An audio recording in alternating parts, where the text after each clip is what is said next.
네, 복음으로 바뀌는 시간 15분 복바시 시즌2 오랜만에 다시 시작합니다. 네, 오늘은 우리 8번째 시즌1에 이어서 8번째 시간 진리의 말씀으로 사고방식을 바꾸십시오 라는 주제로 여러분과 함께 복음의 말씀 나누겠습니다. 오늘 요절 말씀 로마서 12장 2절 말씀 제가 읽어드리겠습니다. 너희는 이 세대를 본받지 말고 오직 마음을 새롭게 함으로 변화를 받아 하나님의 선하시고 기뻐하시고 온전하신 뜻이 무엇인지 분별하도록 하라. 아멘. 네, 여기서 분별하도록 하라 라는 이 말이 원어 성경에는 헬라어로 도키마조라는 단어로 쓰여져 있습니다. 이 도키마조라는 이 고대 그리스의 단어의 뜻은 뭐냐면 조사하다, 검열하다 라는 뜻을 가지고 있습니다.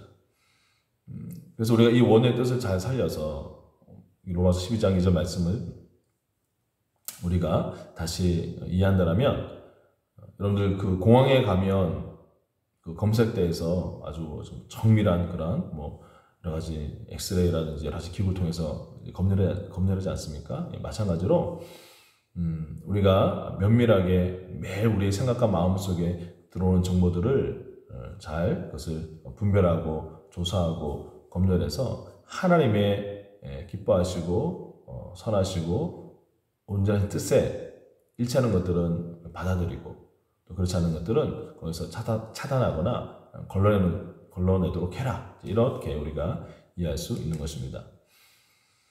근데 이것은 우리가 음식에도 마찬가지인 것 같습니다. 우리가 입에는 달고 맛있지만 몸에는 해로운 음식들이 적지 않이 있습니다.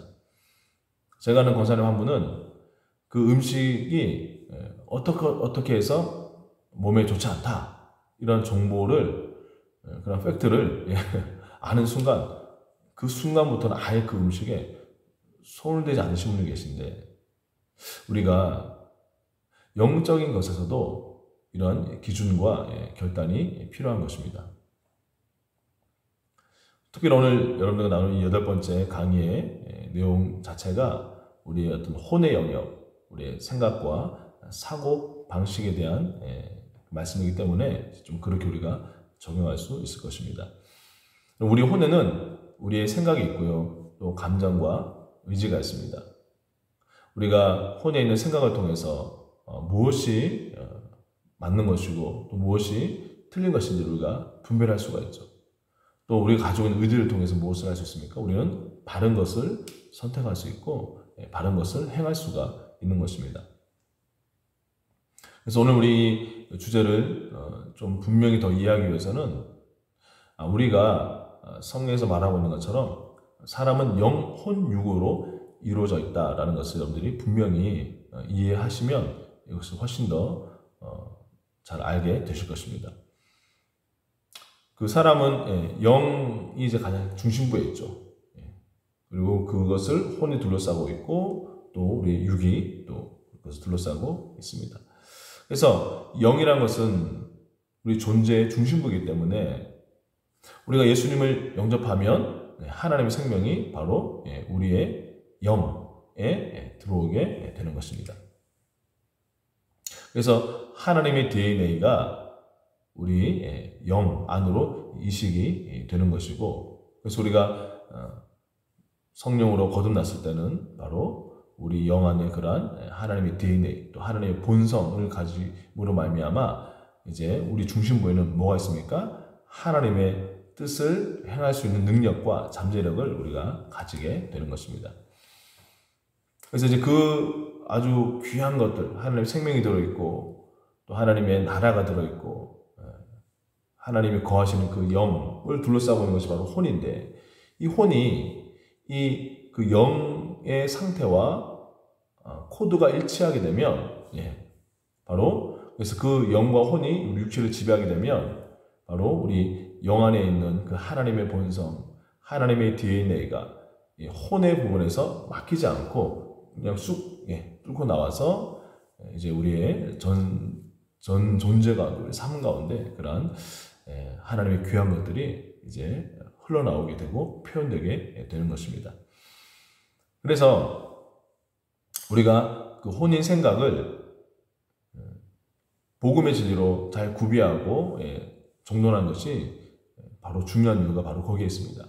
쉽게 표현한다면 여러분 컴퓨터 같은 것을 오래 쓰다 보면 불필요한 파일들 그리고 여러 가지 정크 파일이라고 하나요? 또 여러 가지 좀 불필요한 좀 굉장히 속도도 느리게 하고 그리고 그런 컴퓨터의 프로세스를 방해하는 그런 것들이 많이 쌓이게 되는데 그것을 해결할 때 우리가 어떻게 해야 됩니까?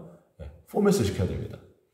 컴퓨터를 포맷할 때는 우리가 이제 그것을 오염된 프로그램을 싹 다 삭제하고 이제 깨끗하게 완전히 백지처럼 된 그 컴퓨터에다가 이제는 정품 프로그램을 새롭게 싹 깔면 그러면 다시 이제 그 컴퓨터는 이제 제대로 기능하게 되는 것이죠. 바로 저와 여러분의 혼의 영역에서도 이러한 그런 포맷과 같은 작업들이 계속적으로 있어야 되는데 무엇을 통해서 그것을 할 수 있습니까? 바로 정품 프로그램인 하나님의 말씀을 통해서 우리는 새롭게 우리는 우리의 마음과 생각을 바꾸고 변화되는 작업들을 우리가 계속적으로 해나가야 되는 것입니다. 그래서 저와 여러분이 지금보다 우리가 더 나은 삶을 살기 원한다면 방법은 단 한 가지입니다. 바로 우리의 생각과 마음을 새롭게 하고 바꾸고 변화시키는 것인데 그리스도인은 바로 살아계신 하나님의 말씀을 통해서 우리의 마음을 새롭게 할 수가 있는 것입니다. 그리고 그 말씀을 읽고 선포하고 고백하는 것을 통해서 우리는 우리 내면에 있는 그 혼의 영역들을 새롭게 바꿀 수가 있는 것입니다. 거기에 대해서 시편 1편 1절 2절에서 이렇게 설명하고 있습니다. 자, 읽어드리겠습니다. 복 있는 사람은 악인들의 꾀를 따르지 아니하며 죄인들의 길에 서지 아니하며 오만한 자들의 자리에 앉지 아니하고 오직 여호와 율법을 즐거워하여 그 율법을 주야로 묵상하는도다. 아멘. 자, 여기서 시편 기자는 우리에게 세 가지를 하지 말고 한 가지를 반드시 해야 된다 이렇게 말씀하고 있습니다. 첫 번째는 우리가 악인들의 꾀를 따르지 말아야 한다. 여러분 하나님의 관점에서는 거듭나지 않는 사람들을 우리가 악인으로 볼 수가 있는데 즉 이 말은 뭐냐면 영적으로 죽은 사람들의 사고방식을 따르지 말라는 것입니다. 두 번째는 죄인의 길에 서지 말라. 즉 세상 사람들과 같은 그런 라이프 스타일, 그런 삶의 방식을 살지 말라라고 우리에게 말씀하고 있습니다. 세 번째는 오만한 자들의 자리에 앉지 마라라고 말씀하고 있는데 여러분 우리가 어디에 앉는다라는 것은 그죠? 어떤 의미에서는 이제 깊이 교제하고 관계 맺는 것을 의미하는데 그래서 쉽게 말하면 하나님이 없다라고 말하는 사람들과 너무 깊이 교제하고 관계를 맺지 말라라고 말씀하고 있는 것입니다. 그러면서 우리에게 명령하는 단 한 가지는 뭐냐면 바로 여호와의 율법을 즐거워하고 묵상하라. 이 구약 시대에서 쓰여진 시편 말씀에서 여호와의 율법을 묵상하라는 이 말을 지금 신약 시대에 그리스도 안에 우리에게 적용한다면 뭐라고 바꿀 수 있을까요? 그렇죠. 복음의 은혜와 진리의 말씀을 묵상하라 이렇게 우리가 말할 수 있을 것입니다. 여러분 복음의 말씀이 어떤 말씀입니까? 바로 그리스도 안에서 내가 누구인지에 대한 말씀. 그리스도인이 내가 어떤 권세와 능력을 가지고 있고 또 그리스도인이 무엇을 할 수 있고 그리스도인은 무엇을 위해서 살아가야 되는지에 대한 그 말씀을 우리가 복음의 진리의 말씀이라고 말할 수 있을 것입니다. 우리가 그 말씀들을 듣고 우리가 계속 말하고 선포하게 될 때 성령께서 바로 역사하셔서 우리의 심령 가운데 생명과 믿음과 은혜를 우리가 계속적으로 그것을 이제 주게 되는 것입니다. 묵상한다는 말이 히브리어 고대 이스라엘의 언어로는 하가라는 단어로 우리가 성경에 구약성 기록되어 있습니다. 이 하가라는 단어의 뜻은 뭐냐면 손에서 읊조리다, 손에서 말하다 이런 뜻입니다. 그래서 우리가 그냥 묵상하다 그러면 한국말로는 굉장히 정적인 의미인데 원래 원어는 훨씬 더 좀 더 적극적인 동적인 의미를 가지고 있습니다. 그래서 우리 여호수아 1장 8절에 이 하가라는 단어가 나오죠. 이 율법책에 제가 표준 세번역으로 한번 읽어드리겠습니다. 이 율법책의 말씀을 늘 읽고 밤낮으로 그것을 공부하여 이 율법책에 쓰여진 대로 모든 것을 성심껏 실천하여라. 그리하면 네가 가는 길이 순조로울 것이며 네가 성공할 것이다. 이렇게 말씀하고 있습니다. 제가 일부러 표준 세번역 이 번역본을 읽은 이유는 주야로 묵상하다 이 말을 읽는다는 것으로 이렇게 원어를 잘 그렇게 풀어서 번역했기 때문에 한번 제가 이 부분을 표준 세번역으로 읽어드렸습니다. 여러분, 여호수아가 이 말씀을 언제 받았습니까?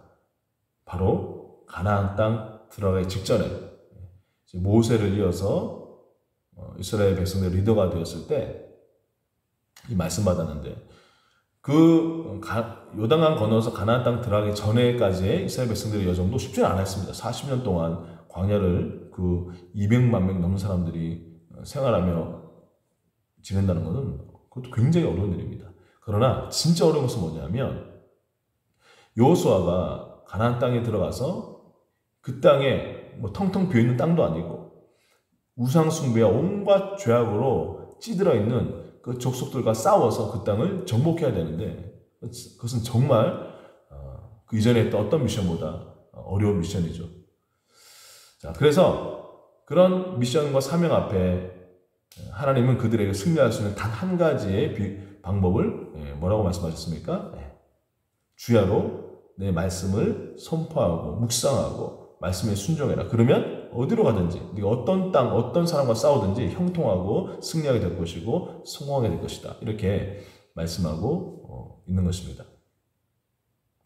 하나님께서 우리에게 약속하신 그 말씀을 계속 우리가 고백할 때 우리는 점점점 믿음이 생기고 우리 생각과 마음이 담대하게 되는 것입니다. 요즘처럼 이렇게 힘든 시기에는 더욱더 우리가 말씀의 씨를 심어야 됩니다. 왜냐하면 이럴 때일수록 우리는 더 좋은 것을 우리가 추수해야 되고 거둬야 되는 시기이기 때문입니다. 그래서 여러분들이 그냥 환경적으로 상황적으로 힘들다고 영적으로 죽은 세상 사람들처럼 그냥 부정적인 말을 하지 마시고 말씀의 씨앗들, 치유의 말씀, 형통의 말씀, 또 하나님의 보장된 약속의 말씀들을 많이 선포하시고 뿌리셔서 여러분들이 그 말씀의 열매를 거둘 수 있기를 축복합니다. 사도 바울은 고린도 후서에서 이러한 말씀들, 또 우리 영에 있는 귀한 것들이 그들을 가로막는 것에 대해서 견고한 진으로 표현했습니다. 여러분, 견고한 진이 무엇입니까? 그것은 바로 어떤 부정적인 생각이 계속 내가 자라오면서 그 생활하면서 반복된 것 때문에 나도 모르게 내 안에 형성되어 있는 견고한 성과 같은 그런 고정관념들을 견고한 진이다, 이렇게 우리가 부를 수 있습니다. 여러분, 오랫동안 병마에 있었던 분들은 하나님의 치유 약속을 받아도 그 말씀이 그 자신들을 위한 말씀인지 생각하지 못할 수가 있습니다. 왜냐하면 오랜 세월 동안 기도했고 또 그렇지만 치유되지 않았고 늘 아파왔기 때문에 그럴 수 있는 것입니다.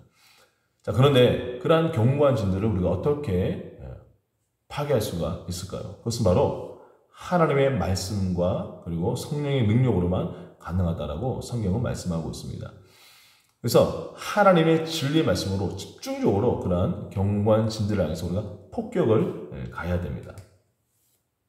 우리가 하나님의 진리가 정말 자유롭게 운행하고 역사하는 것을 그 가로막고 있는 견고한 진들을 우리는 말씀 선포를 통해서, 지속적인 말씀 선포를 통해서 그 진리로 폭격을 가하면서, 그리고 그 말씀으로 우리 혼의 영역이 온전하게 세팅이 되고 세뇌가 되면 그때 비로소 우리 영 안에 있는 신경질 말씀들이 이제는 혼에 막히지 않고 이렇게 원활하게 또 강력하게 나타나게 되는 것입니다. 이제 그 진리의 말씀이 여러분들의 생각과 그 마음에 가득 채워져서 여러분이 그 복음의 진리로 무장되기를 축복합니다. 그러면 새로운 피조물이 된 저와 여러분들의 영 안에 있는 하나님의 영광과 풍성한 생명들이 막힘없이 우리 배에서부터 우리가 충만하게 흘러나와서 우리의 삶 가운데 그러한 귀한 것들이, 열매들이 나타나고 맺히게 될 줄 믿습니다. 함께 이렇게 선포하겠습니다. 나는 하나님의 말씀을 통해 의인의 사고방식을 개발합니다. 나는 하나님의 말씀의 관점에서 환경과 상황을 해석합니다.